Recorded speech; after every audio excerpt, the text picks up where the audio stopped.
Direito aduaneiro é um ramo de direito que nós não aprendemos nas universidades, nas faculdades de direito. Por isso, hoje, quem advoga no direito aduaneiro tem muita dificuldade de conseguir a compreensão dos magistrados federais nas suas decisões, né, intermediárias, decisões cautelares, liminares e tudo mais, porque não se aprende aduaneiro.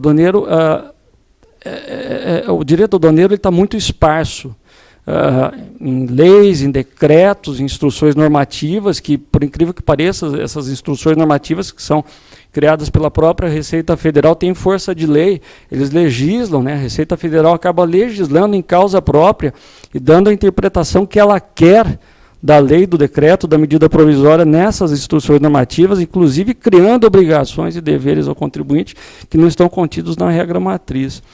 Então, até para você fazer um magistrado entender isso, que a instrução normativa não pode regrar mais do que aquilo que já está determinado em lei, é muito difícil, é muito complicado. Então, hoje, a maior briga nossa é contra as instruções normativas. Toda ação que nós entramos, ou toda defesa administrativa que nós entramos, ela é sempre contra uma instrução normativa, na sua maior parte das vezes. Então, o meu desejo, o desejo dos colegas aqui presentes na mesa, é de que o direito aduaneiro ele seja mais difundido nas universidades, nas faculdades, e a melhor maneira que nós encontramos de fazer isso é criando essa comissão, para começar, inclusive, a pegar os estudantes de direito logo no início da faculdade, para que eles comecem a ter noção do que é o direito aduaneiro, onde ele está contido, quais são as principais arbitrariedades da Receita Federal e dos órgãos reguladores, Anvisa, por exemplo, o Ministério da Agricultura, porque como... desculpa eu não entrar logo no tema, que isso até é tom de desabafo, é um misto de desabafo e alegria pelo evento estar acontecendo. A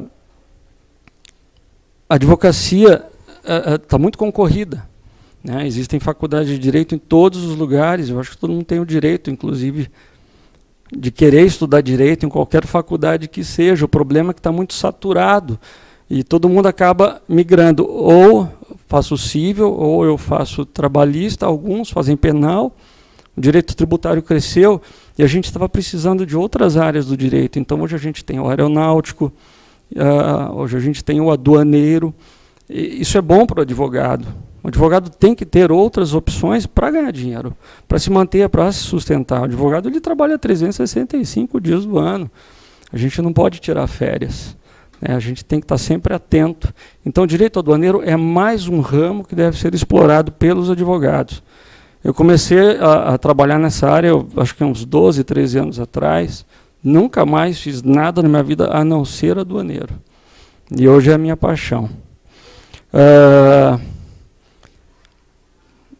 É um dia especialmente feliz também, porque hoje é aniversário da minha noiva e amanhã eu caso com ela. Obrigado.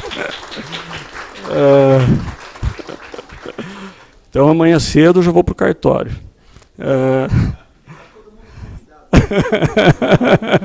Mas eu não falei onde vai ser a festa. Bem, vamos lá então. Direito aduaneiro está crescendo demais. E nós pensamos até pouco tempo atrás que o direito aduaneiro estava relacionado somente ao comércio exterior de mercadorias, importação e exportação de mercadorias. E hoje nós temos também a venda e aquisição de serviços do exterior. O governo agora ele se alertou de que ele tem que começar a controlar isso. A venda e aquisição ou importação e exportação de serviços. As razões do governo para fazer isso são várias. O governo justifica de diversas formas, como o controle estatístico e tudo mais. Eu acho que nesse primeiro momento, o intuito do governo maior é arrecadatório. Mas isso eu vou mostrar mais para frente para vocês. Quando você importa e exporta mercadorias, vocês usam principalmente, os importadores, exportadores, despachantes aduaneiros, eles utilizam um sistema informatizado de comércio exterior que se chama Siscomex. Toda importação e exportação de mercadorias tem que ser necessariamente registrados em sistemas informatizados próprios. Hoje se usa o Siscomex para isso. O governo criou agora um sistema chamado Siscoserve, que é para você registrar importação e exportação de serviços. O Siscoserve é o Sistema Integrado de Comércio Exterior de Serviços Intangíveis e outras operações que produzam variações no patrimônio. Esse é um tema novo, recente na cabeça das pessoas agora, mas ele já tem um tempinho que surgiu e está sendo divulgado. As pessoas não se ativeram à necessidade de se adaptarem muito antes, elas estão se adaptando agora, em cima da hora.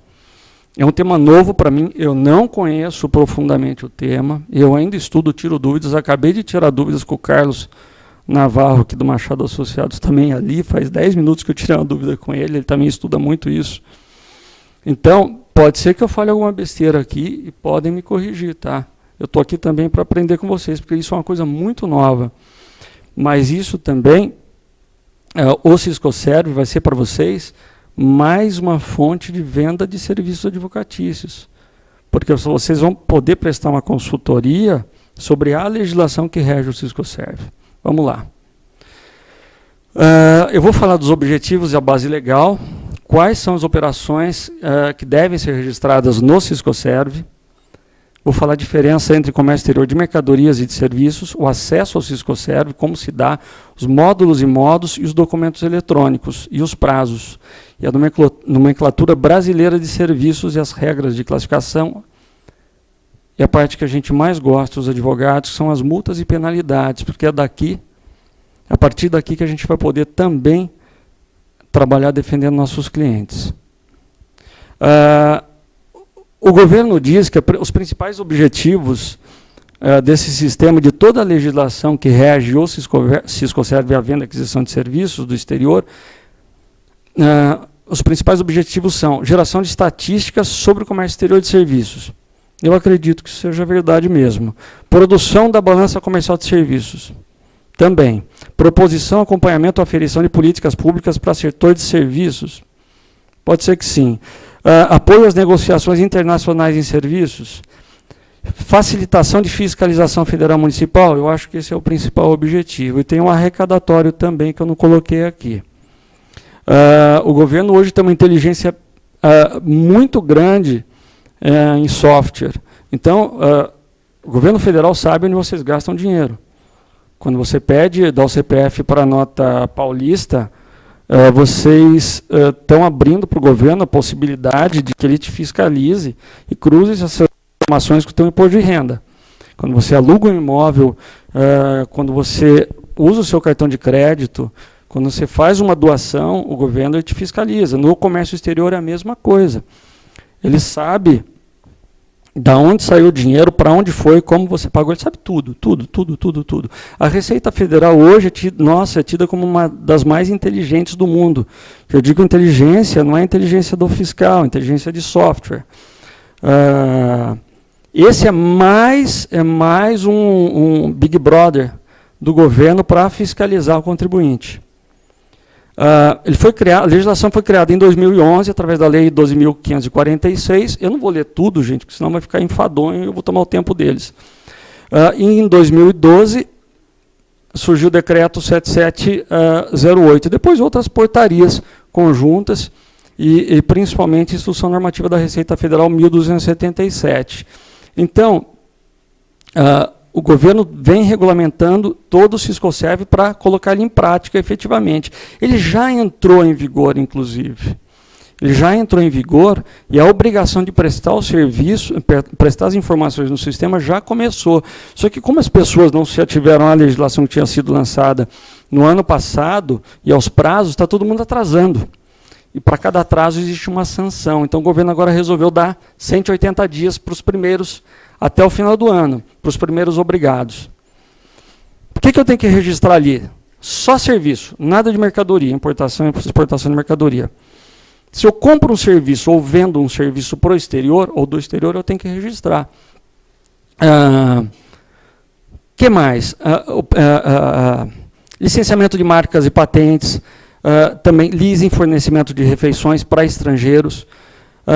E quem que não deve registrar?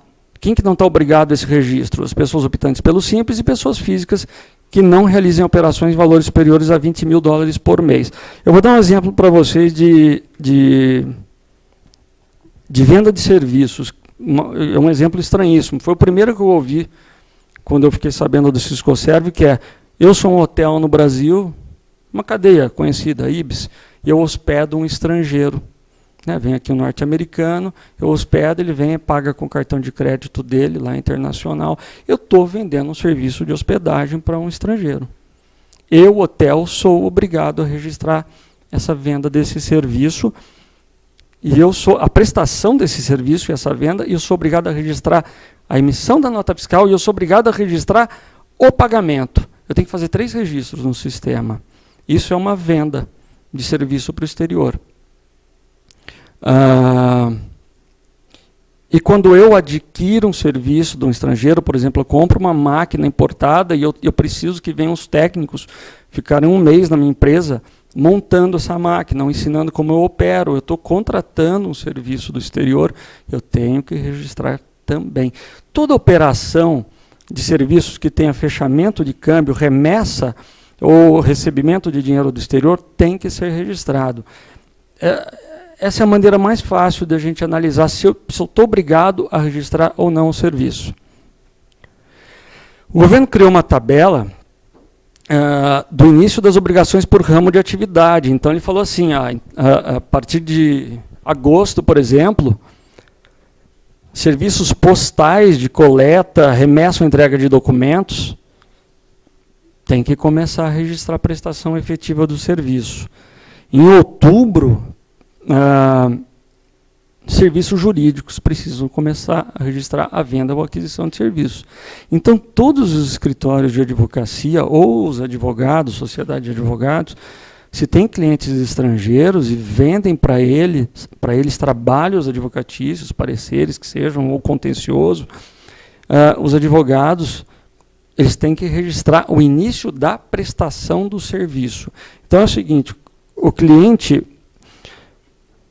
ele te contrata para trabalhar para ele por hora, por exemplo. Ou para um parecer, um cliente que está nos Estados Unidos, na Alemanha, que seja. Ele fechou o contrato agora. Você não começou a trabalhar, não tem que fazer nada, não tem que registrar. A partir do momento que eu inicio a minha primeira prestação de serviço, começo a elaborar um parecer, ou então eu atendo o cliente, já começo a tarifar as horas, início da prestação de serviço. Eu tenho que abrir o sistema e registrar o início da prestação de serviço.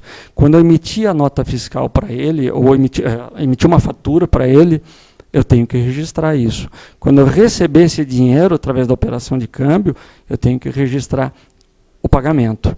Então, eu tenho que registrar o início da prestação de serviço, o faturamento e o pagamento. Tudo no mesmo despacho de serviços. Então, os serviços jurídicos começaram agora em outubro.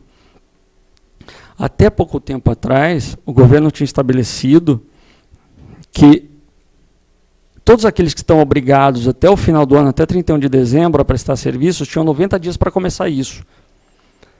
Então, por exemplo, eu iniciei a prestação de serviço agora, eu, o escritório de advocacia, daqui 90 dias, eu tenho esses 90 dias para registrar a prestação do serviço, do faturamento e da venda, do faturamento e do pagamento. Como está todo mundo atrasado, o governo agora, recentemente, deu uma folga de 180 dias para esses que estão obrigados até o final do ano. A partir de 1º de janeiro, os que aparecerem na tabela de janeiro de 2013, tem 30 dias. Se eu não registrar em 30 dias, eu tenho multas que eu vou mostrar mais para frente. As multas são pesadas. Quem hoje está prestando, os principais prestadores de informações no Siscomex hoje são as empresas de courier, como FedEx, DHL, as corretoras de câmbio estão trabalhando muito também, estão prestando esse tipo de informação também. Eu acho que são os principais. As construtoras eu não sei como estão, realmente eu não sei, mas eu acho que esses são os principais. Qual a diferença do Siscoserv para o Siscomex, que é o Sistema de Comércio Exterior, para importação e exportação de máquinas? O Siscomex, não sei se alguns aqui conhecem de comércio exterior, mas toda mercadoria que você importa tem uma classificação fiscal. Existe uma numeração sequencial, existem capítulos por tipo de produto, e são 8 dígitos. Então, tudo tem classificação fiscal. Hoje, aqui nessa sala, tudo tem uma classificação fiscal. Esse microfone tem, esse computador tem, essa peça aqui tem, tudo tem uma classificação fiscal e tudo tem uma tributação. Para cada produto eu tenho uma alíquota, muitas vezes são alíquotas até repetidas, mas para tudo eu tenho imposto de importação, IPI importação, PIS importação, COFINS importação e tenho ICMS importação. Tudo tem uma classificação fiscal. E para eu classificar, eu preciso olhar como se fosse um livro, um manual, que tem regras de classificação, que é a NESH, que são as notas explicativas do sistema harmonizado. No Siscoserv, todo serviço tem uma classificação também, com uma numeração um pouco diferente da numeração que existe para máquinas, equipamentos e bens. Então, no Siscoserv eu tenho o código NCM, no Siscomex eu tenho o código NCM, no Siscoserv eu tenho o código que é NBS. No Siscomex eu aprendo as regras de classificação através da NESH. No Siscoserv eu classifico através de um manual que é NEBS, né? Bem, NEBS, que são as notas explicativas, nota brasileira de serviço, eu não me lembro, agora me fugiu o nome. Nomenclatura, isso. Nomenclatura brasileira de serviço, me fugiu o nome, desculpe. No Siscoserv, você faz registro do licenciamento de importação, eu estou falando assim, os principais registros que você usa no Siscomex, na importação de mercadorias e bens. Você faz registro da exportação, faz pedido de licenciamento de importação. No Siscoserv você faz o registro de venda de serviços e o registro de aquisição de serviços. No comércio exterior você tem que registrar a declaração de importação. No Siscomex. No Siscoserv você registra o faturamento. Então, assim, o que eu quero dizer é que os sistemas eles são relativamente parecidos. No Siscomex, você tem que registrar toda a documentação, toda a operação de importação, tem que registrar valores, peso e tudo mais. No Siscoserv, você tem que registrar o valor estimado da tua prestação de serviço, a data em que iniciou a prestação e tudo mais. O problema nos dois sistemas é que você tem que estar muito atento ao que você escreve e aos seus prazos, porque qualquer erro que você cometa com relação ao não cumprimento de prazos ou ao que você escreve, existe uma punição. A Receita Federal não quer saber se você agiu sem dolo ou de boa fé. Não existe isso nas penalidades aduaneiras e nas penalidades relativas à venda e aquisição de serviços para o exterior. A Receita Federal, ela multa. Para tudo no comércio exterior, seja de serviço de bens, existe uma multa. E se vocês um dia, eu não sei se alguém aqui vai querer prestar o serviço de alimentar o Siscoserv, tem que se pensar muito bem nisso, porque as penalidades são muito grandes e o cliente vai vir para cima de você. Todo acesso ao Siscoserv é feito via certificação digital e tudo via web. A empresa te nomeia, por exemplo, o Hotel Ibis, ele nomeia através do CNPJ dela, eletronicamente te dá uma procuração eletrônica e nomeia um CPF só para que entre no sistema. Somente uma pessoa física pode alimentar o sistema, tá? Não dá para nomear 10 despachantes de serviço para alimentar. E eu acho que isso é uma grande falha hoje do sistema. No Siscomex você consegue, no Siscoserv não. Mas todo o acesso é digital e é via web.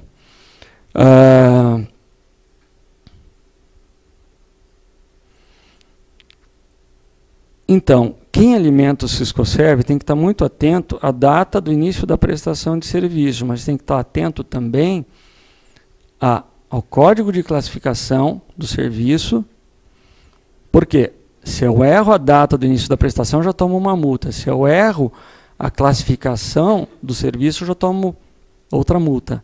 E se eu erro o módulo de venda ou aquisição, eu tomo outra. Eu não posso errar. Então, eu estou vendendo ou estou adquirindo serviço do exterior?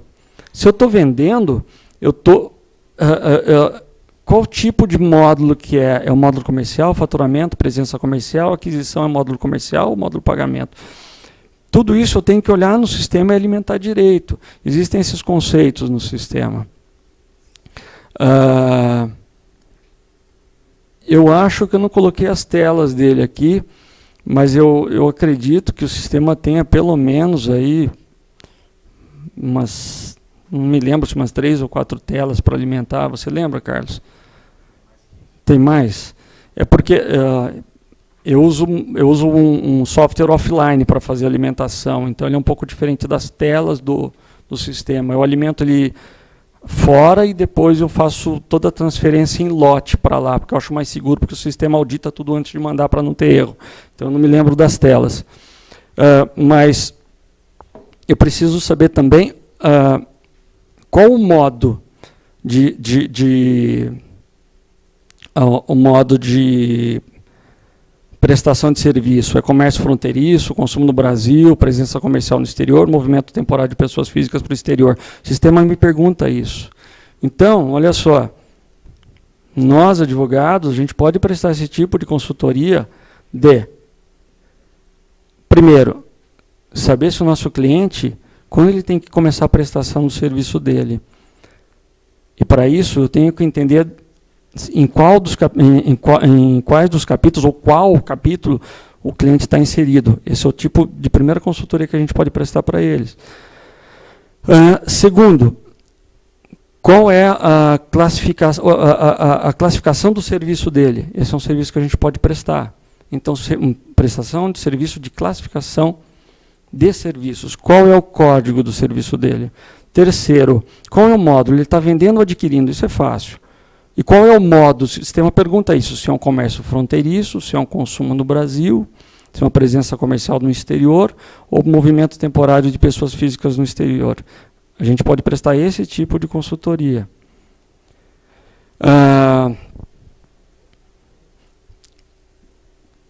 O sistema hoje da Receita Federal, ele pede que eu cumpra prazos.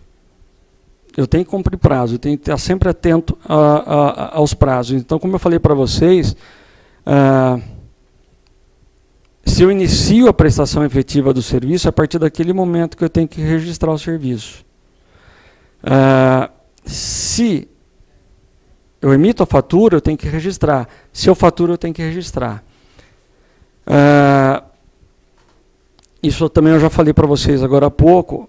O prazo é de 30 dias a partir da prestação do serviço.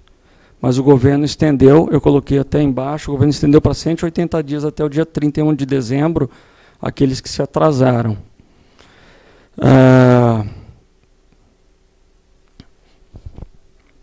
Sobre a classificação de serviços,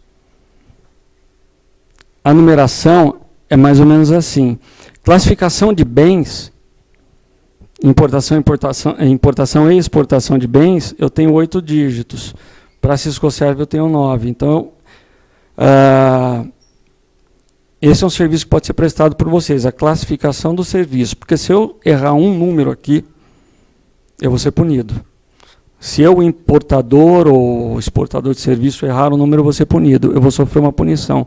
A diferença é que aqui, quando eu registro a prestação de um serviço, eu não tenho recolhimento de nenhum tributo. Eu não pago nada naquele momento. Quando eu uso o Siscomex, quando eu faço importação e exportação de algum bem, eu já pago no registro, o governo já saca da minha conta o IPI, PIS/COFINS. Ele já saca da conta. O ICMS eu não me lembro. O ICMS ele saca, Eduardo? O ICMS importação? que tem, né? Então ele já tira da tua conta. Então, se eu registrei uma classificação fiscal de um bem errado, com uma alíquota maior, ele já tirou o dinheiro. Aí eu vou ter que brigar administrativamente ou judicialmente para obter a restituição, a compensação disso. O Siscoserv não tem isso, eu só registro, ele não vai tirar dinheiro da minha conta. Tá? Eu não preciso pagar nada naquele momento. Mas eu não posso errar a classificação do serviço.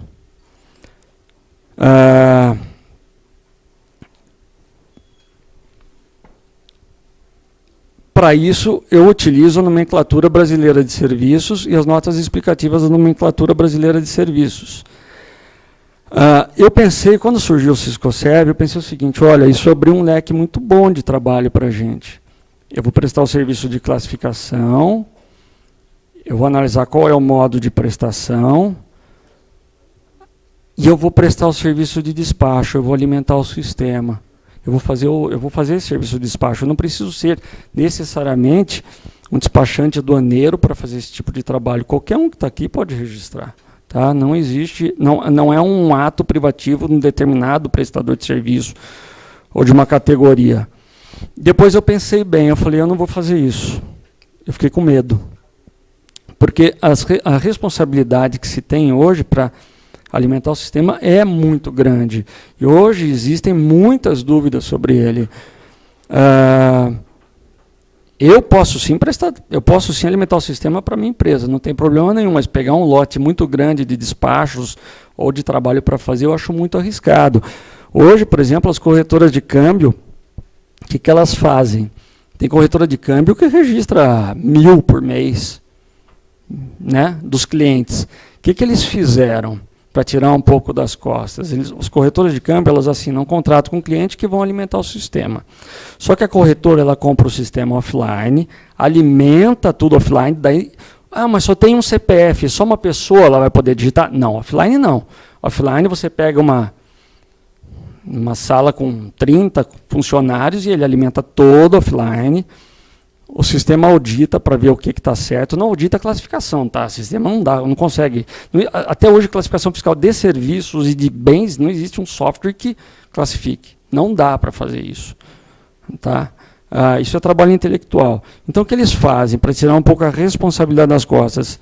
Eles alimentam o sistema todo e a pessoa jurídica, que é o cliente deles, pega lá da empresa deles, do site, acessam o sistema offline na tela deles, revisam, e lá eles plugam o token com esse CPF, que é de uma pessoa só, e transmitem em lote para a Receita Federal. A corretora de câmbio, ela entende que, as corretoras estão entendendo que, a partir do momento que elas alimentam e dão para o cliente revisar se está tudo em ordem, e se o cliente transmite no momento que acha conveniente, porque está convencido que está tudo certo, se der qualquer problema amanhã, é responsabilidade do cliente. A corretora só tem a responsabilidade de, a partir do momento que ela recebe a informação do cliente de que iniciou a prestação do serviço, que faturou, ou que recebeu, ou que pagou, a corretora de câmbio tem o dever de alimentar o sistema offline dentro do prazo de 30 dias, por enquanto de 180, mas daqui para frente 30 dias. E mandar em tempo hábil para o cliente poder analisar e transmitir. Isso com um CPF só, mas em lote. Eu só vou me sentir seguro alimentar esse tipo de despacho, eu acredito, daqui 2 anos. Daqui 2 anos é a previsão da Receita Federal começar a fiscalizar esse tipo de serviço. Aí a Receita vai fazer uma revisão, como tem na revisão aduaneira, não sei como que vai se chamar isso, vai começar a fiscalizar daqui para trás. Outra coisa que é legal para vocês venderem, né, para nós vendermos também, é se o cliente vende ou adquire um serviço, mas ele não tem um contrato, ele tem só troca de e-mails, olha, presta esse serviço para mim, não tem um contrato efetivamente feito. As corretoras, inclusive, estão contratando escritórios de advocacia para revestirem de legalidade a operação, porque amanhã, quando a Receita Federal ela fizer uma fiscalização na tua empresa, fala, ué, mas você registrou o serviço aqui, o início da prestação em julho, e se você estiver atrasado, como é que você me prova? Você tem um e-mail? Não. Eu conversei por Skype. Isso é super comum. Você tem algum documento? Não. Então, vou te multar. Então, os escritórios de advocacia eles podem prestar esse serviço, pegar uma empresa que trabalha com serviço, venda e aquisição, e dar legalidade para isso, fazer os contratos de prestação. Para amanhã, essas empresas guardarem isso por, sei lá, 5 anos, numa eventual fiscalização, poderem atender as intimações da Receita Federal de forma precisa. Porque a Receita não quer saber, ela te multa e você é que tem que provar de que você não estava errado. A Receita, ela inverte o ônus. A obrigação é tua de provar que você está certo. As multas são muito pesadas. Eu confesso que até agora eu não entendi direito essas multas, porque eu acho elas tão pesadas que eu acho elas absurdas, que eu às vezes até penso que elas são irreais. Por exemplo, atrasos. O governo deu 180 dias até o final do ano. Nós vamos supor que a partir de janeiro, 30 dias para eu iniciar, para eu registrar a prestação do serviço. Então, eu, advogado, comecei a atender um cliente no exterior, eu fechei o contrato com ele agora em dezembro, mas não iniciei a prestação do serviço, não tem que fazer nada. Em janeiro, comecei a atender, fiz meu primeiro parecer. Não registrei, passaram os 30 dias, multa de R$5.000. Mas meu parecer custou R$2.000. Dane-se, multa de R$5.000. A multa não é proporcional ao valor que você está declarando. Passou o primeiro mês, 5.000. Passou o segundo mês, mais 5.000. Passou o terceiro mês, mais 5.000. Isso foi o que eu entendi, várias pessoas entenderam. Eu não sei se alguém aqui entendeu diferente. O Walter está estudando isso, não sei se entende diferente. Você entende que a multa é cumulativa mesmo? É loucura isso. Então, imagina, você fecha um contrato de 20.000 com o teu cliente, passaram 12 meses, você já está devendo 60.000 para a Receita Federal e recebeu 20 do teu cliente, que ainda teve tributação, tira aí 20%. Se eu presto o serviço para alimentar isso para o meu cliente e eu atraso, eu bobeio, o cliente vem cobrar de mim isso. Então, uma multa cumulativa por mês ou fração de atraso. No caso de prestação de informação fora dos prazos. Eu entendo aqui também que essa multa, esse é um entendimento meu, não sei se alguém aqui discorda. Eu lancei a prestação do serviço, o início, no prazo. Mas quando eu emito meu primeiro faturamento, não recebimento, e atraso para informar a Receita Federal, eu entendo que é mais 5.000. E se eu recebi da Receita Federal, teve o fechamento de câmbio e atraso mais um mês, porque eu tenho que reabrir o despacho no sistema para avisar que eu faturei, e depois eu reabro, eu entro no mesmo número e aviso que eu recebi. Cada atraso desse, 5.000. Eu acho que isso é plenamente contestável na via judicial, mas aí vem aquela história que eu falei logo no começo. Que juiz vai entender disso? Se nem a gente entende ainda direito. O juiz vai entender que a multa é ilegal, não é? Tudo bem, ok. Talvez isso aqui não seja nem matéria... É matéria tributária, mas é um pouco complicado ainda. Eu pensei numa coisa também que veio na minha cabeça uns tempos atrás aí. Existe denúncia espontânea para isso? Né? Porque assim, a Receita Federal ela vai começar a fiscalizar daqui 2 anos, diz ela, não sei se é verdade, mas daqui 1 ano eu falo, meu Deus, esqueci de prestar informações aqui, eu errei o modo. Eu posso entrar no sistema e retificar, eu não posso cancelar a declaração de serviço, eu não consigo cancelar. No Siscomex eu consigo, Siscoserve não. Siscoserve eu tenho que jogar o valor a 0. Eu zero o valor e deixo lá. Mas eu retifico, eu consigo retificar modo, eu consigo retificar a classificação. Aí a Receita vem me fiscalizar. E aí, isso é uma denúncia espontânea? Ok, então eu retifico e faço uma petição, protocolo na Receita que eu estou fazendo a denúncia espontânea.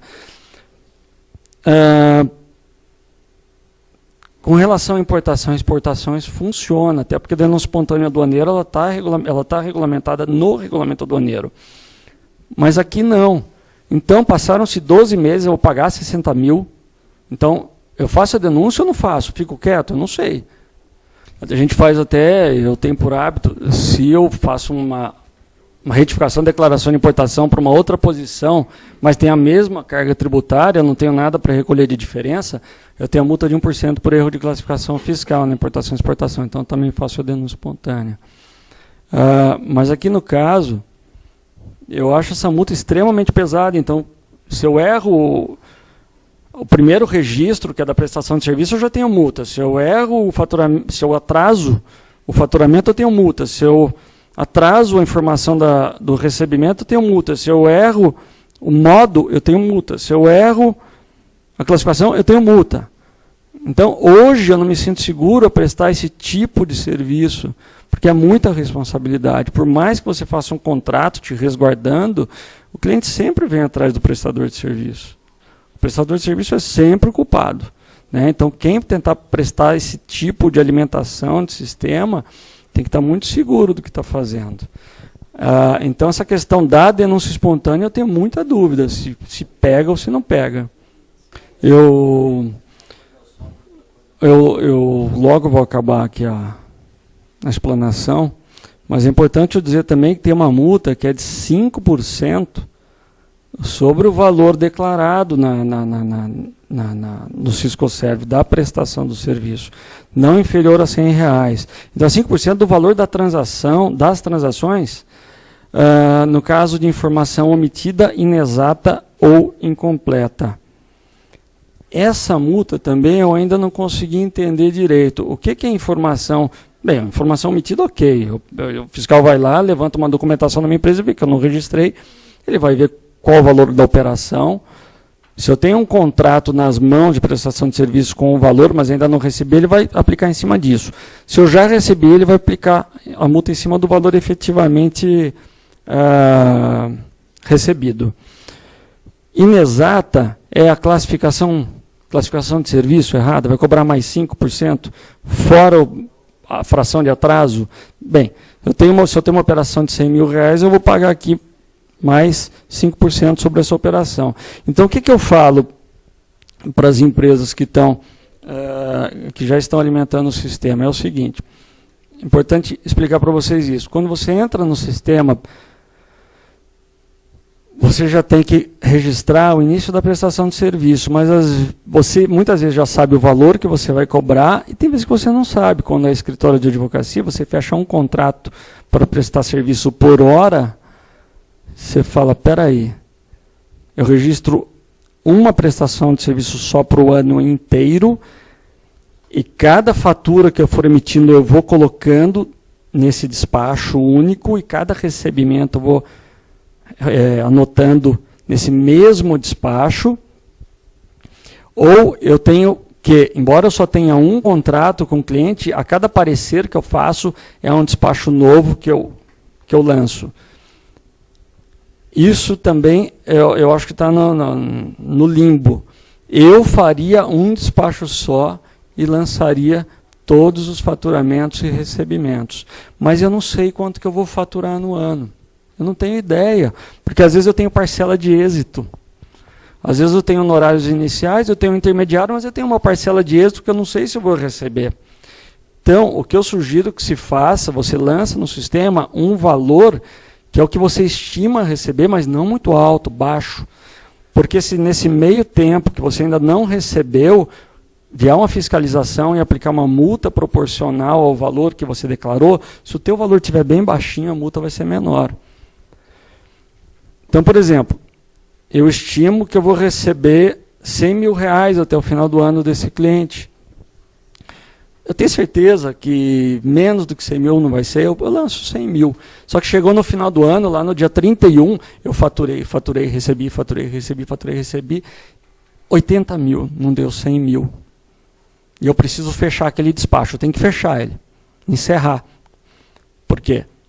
Eu já fiz a primeira declaração, já faturei, já recebi. Deu 80 mil. O sistema me permite que eu retifique aquele valor inicialmente declarado, coloque 80, porque daí esse valor 80 inicial ele vai casar com o valor das faturas emitidas, a somatória, com os valores dos fechamentos de câmbio, e zera, que nem drawback.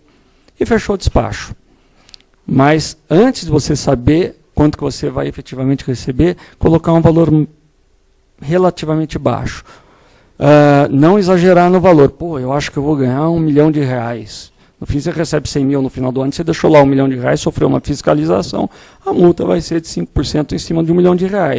Se amanhã você receber 100 mil, não sei como que você vai brigar judicialmente para tentar reaver esse dinheiro, porque a legislação ainda é muito complicada.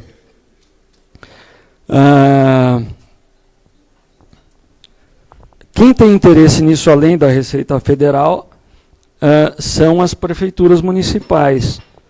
A Prefeitura de São Paulo, pelo que eu sei, já demonstrou interesse ou fechou convênio para cruzar as informações das notas emitidas com o sistema. Porque a prefeitura ela fica sabendo para quem você prestou serviço, quanto você ganhou e se você emitiu a nota fiscal. Porque senão, se você vendeu, vai ter a sonegação do ISS. Então, outra coisa, se você emitiu a nota fiscal eletrônica, não declarou aqui no sistema, o governo federal vai saber que você sonegou a informação aqui. Então está tudo cruzado, sabe? Está tudo cruzado. Para quem tenta sonegar hoje, para o sonegador habitual, né, é muito difícil ele burlar, tentar enganar a Receita Federal. Por que eu falei de uso de sistema informatizado de terceiros? Porque hoje o Siscoserv é um sistema que ainda tem falhas que o Siscomex tinha no passado. O Siscomex ainda, eu acredito que tem agora na versão web, não sei como está, não acessei. Mas o Siscoserv é obrigatório, você tem que alimentar todos os campos para criar um registro, senão você não registra. As operações só podem ser registradas após o início da prestação do serviço. Se você entrar no sistema agora, para registrar alguma coisa, o serviço já tem que ter sido iniciado. Você precisa de certificado digital para acesso. Você só acessa com o token ou com o cartãozinho, com o CPF. A1, eu acredito que o A3 sim, é mais completo. É um sistema mais difícil de ser usado, sistema desenvolvido sem foco em usabilidade. A Receita Federal, eu não sei se ela faz de propósito para testar a nossa paciência, mas sistemas eles caem. Você está alimentando, ele cai, você não recupera o que você fez. Só se habilita um CPF para acesso ao sistema. Imagina uma Odebrecht que tem que registrar a venda de serviços, principalmente quando tiver ativo o modo de presença comercial no exterior, por exemplo, o Odebrecht em Angola. Ainda não estão exigindo isso, mas vão exigir. Como é que você vai ter um CPF só alimentando o sistema? O sistema ainda não aceita transmissões em lote. Se você usar um sistema offline, que as empresas estão desenvolvendo, já tem sistema pronto, os registros podem ser criados parcialmente e trabalhados offline antes da transmissão ao Siscoserv. Você não precisa alimentar ele inteiro. Olha, eu tenho quase tudo pronto, mas está faltando um dado. Eu alimento e guardo ali. Fica no servidor seu, externo, ou qualquer outro servidor. As operações podem ser preparadas bem antes do registro efetivo ou da prestação do serviço. Você já vai adiantando o teu trabalho.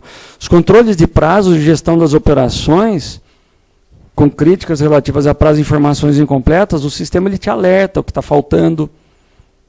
Você pode criar alerta de prazo. Não há necessidade de certificado digital para acesso, por isso que as corretoras pegam lá 20 funcionários alimentando o sistema.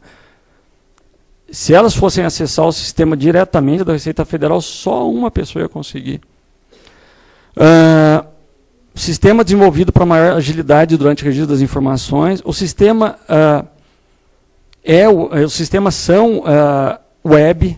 Hoje em dia está quase todo mundo usando o sistema software via web. Os registros podem ser preparados e preenchidos por empresas prestadoras de serviços e transmitidos pelos próprios clientes, que é o que eu falei para vocês. Não haver necessidade, nesse caso, de procuração eletrônica em nome de terceiros. E o Siscoserv, ele diz que pode ser transmitido em lote, mas o Siscoserv ainda não transmite em lote. Você não consegue fazer ele separado e depois transmitir em lote tudo. Software offline você consegue.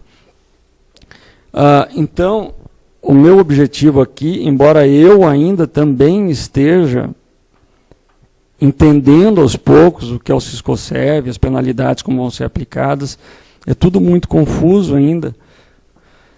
O meu objetivo aqui é que vocês tenham em mente que, para aqueles que não atuam com comércio exterior, que esse é um novo filão, e para aqueles que atuam também. É um novo filão de trabalho dentro do direito aduaneiro, é mais uma prestação de serviços que vocês podem prestar aos seus clientes. Para aqueles que têm escritório de advocacia aqui, eu trabalho em escritório de advocacia que presta serviço para estrangeiros, vocês estão obrigados a alimentar esse sistema. E é isso.